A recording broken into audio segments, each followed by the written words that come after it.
Welcome to the deep dive. Today, we are jumping straight into the heart of things. We're talking about that really confusing territory where these intense, thrilling feelings, well, they can often masquerade as deep, lasting love. And that confusion is exactly what our source material is focused on today. When we analyze relationships, it's so easy to mistake intensity, the sheer power of an emotion with its durability. Right. The sources today give us a kind of framework for testing that intensity, specifically by looking at relationships that have sort of successfully avoided the stresses of daily life. It's a classic psychological trap, isn't it? The feelings are completely real, but the reason for those feelings might just be novelty, not an actual deep connection. Exactly. So our mission today is to unpack the criteria, the real litmus test that can help you differentiate that short-term, high-octane infatuation from a connection that's built to last.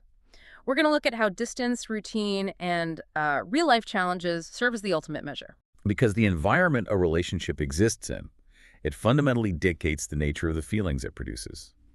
If a relationship is structured around, let's say, avoidance of friction, of stress, of routine, then the feeling you get is optimized for passion, sure, but it remains completely untested. Yeah. And ultimately, it's fragile. Okay, let's unpack this. I really want to get into why those overwhelmingly intense feelings, the ones you think of with a new relationship, are so often sustained by the very things that keep the relationship from ever being truly tested.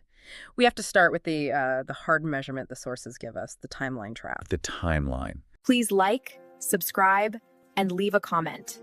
You are doing important work. This is probably the most difficult data point for people to accept, but it is a crucial benchmark for self-assessment.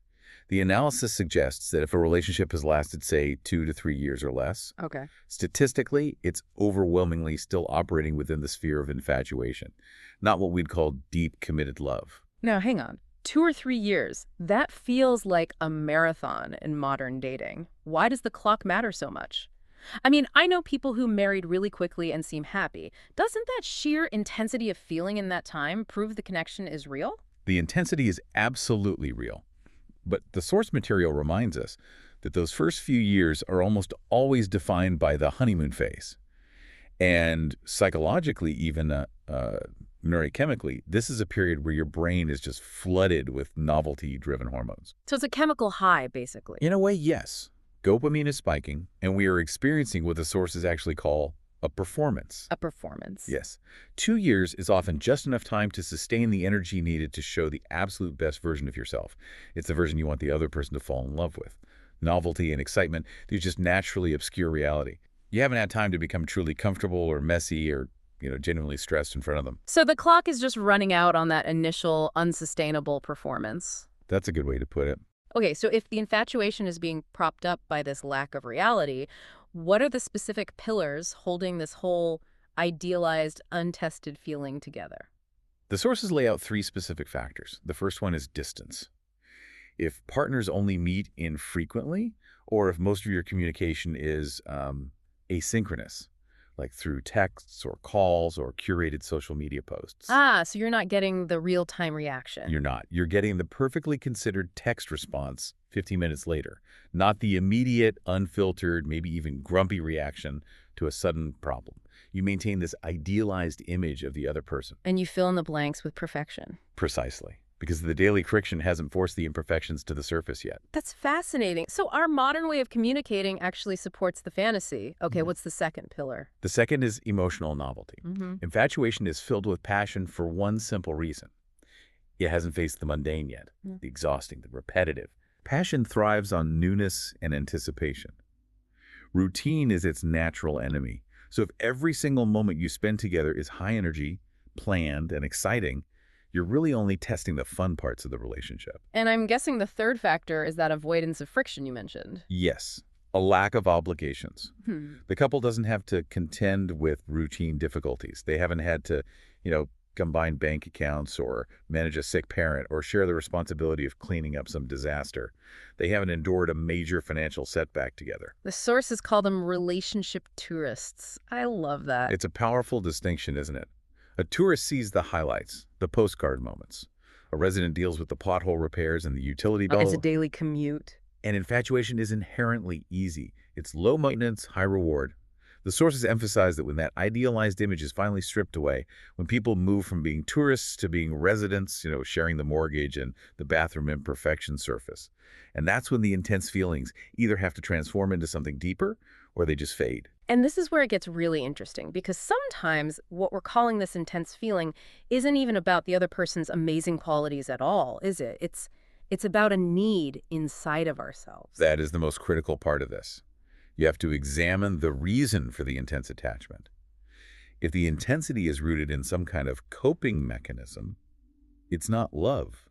It's a form of dependence, emotional or in some cases material. So how do you tell the difference? I mean, how do you distinguish between genuine love, which chooses a partner for who they are, and dependence, which just needs a partner to fix an internal problem? Well, dependence is driven by a deficit. The sources point to the attachment often being rooted in a deep-seated fear of being alone, or a fear of financial instability, or just an acute need for external validation. The partner becomes this indispensable anchor against an inner anxiety, which means the feeling is primarily self-focused. So you're desperately attached to the function they serve in your life. Not necessarily their intrinsic character. It shifts the focus from I admire you to I need what you stop me from feeling. That is a huge fundamental difference. Absolutely.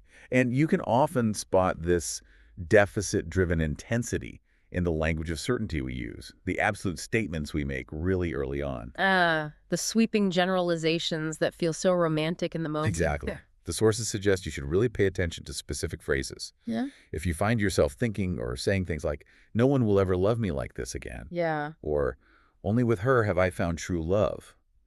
That overwhelming certainty is often a red flag. It's signaling premature closure. Why are those red flags? I mean, they sound like total commitment.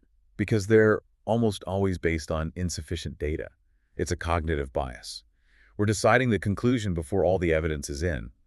If you're using those absolutes, it probably means you haven't spent enough time together in real-life stressful situations to justify that judgment. Right, you haven't seen them fail. You haven't fought over something that really matters. You haven't seen how they handle fear or financial ruin. You haven't seen any of it. So in other words, you can't claim someone is the only one if you've never seen them manage the stress of a sudden job loss, or a family emergency, or just being exhausted and irritable after a long week. Those are the moments that shatter the ideal. That's it. Which brings us to the ultimate testing grounds. The dynamic changes completely when there's no distance and no secrecy. When distance is removed and that need for constant performance ends, the curated best version of a person gets replaced by their true, committed self. The person who just exists in proximity. Without the filter. Without the filter. Yeah. Commitment means seeing your partner when they're tired, frustrated, stressed, messy. It requires a depth of feeling that goes way beyond pure passion to sustain it. And the analysis makes this powerful point that even long-term relationships struggle with this. It uses the analogy of decades-long marriages to show just how hard it is to truly know someone. It does. The source points out that even after decades of marriage, partners can still discover entirely new, sometimes shocking sides of each other. And this was never clearer than during the pandemic isolation. Oh, the ultimate stress test. We all saw divorce and conflict rates just shoot up. The findings from that scenario are so fascinating. They show that many relationships, even really long-term ones, rely on a degree of comfortable distance. Work schedules, hobbies, individual routines. They regulate the exposure. Right, built-in breaks. Yes. When that was forcibly removed, the conflict that resulted proved how much unknown territory there was. Partners were reporting things like, I never noticed this before, and why did you never tell me this? Wow. So if couples who have shared decades can still be so surprised when they're forced into constant proximity, what does that say about a short-term relationship that hasn't stood any of these tests yet? It just strongly reinforces the absolute necessity of these testing grounds. When you only meet occasionally, when you're still in that 2-year window, you're being presented with the easygoing, affectionate, passionate version. The performance. The performance. They're showing you exactly the image they want you to see. You haven't seen the real, unvarnished person who is difficult when they're tired or hyper-focused on some minor crisis, or maybe just terrible at managing money. It's the difference between a high-stakes weekend date and managing a complicated plumbing disaster together at 2 a.m. The first one's fun, the second one tests if you're actually partners. Exactly. Durability is tested not by the intensity of your kisses, but by the quality of your teamwork under duress. And the key questions for you, the listener, to ask are these. How does she handle chronic, low-grade stress? How does he handle sustained, exhausting routine? How does the partnership handle long-term financial commitment? Those answers, that's what defines durability, not the initial rush. That's right. That really clarifies the difference between excitement and connection. Excitement is fueled by novelty and distance. True connection is sustained by shared effort, tolerance, and just unavoidable proximity. And that's the core insight here. Deep emotions are only truly tested through time, shared life, and real challenges. Don't rush to the conclusion that you found true love until the relationship dynamic has been fully exposed to those testing grounds. It means seeing each other at your worst, often and repeatedly, and still wanting to show up. So, what does this all mean then? If time and stress are the true metrics, the challenge isn't to find the person who gives you the most butterflies. It's about finding the one you can most effectively navigate a blizzard with. The partner who manages the crisis alongside you without just dissolving into complaint or anger. The lesson, I think, is to assess your emotional attachments not by the intensity of the feeling, the shared moments of passion, but by the quality of the shared effort it takes to manage a stressful daily routine together. That's the real measure of a partnership that lasts. A provocative and very necessary distinction for anyone navigating modern relationships.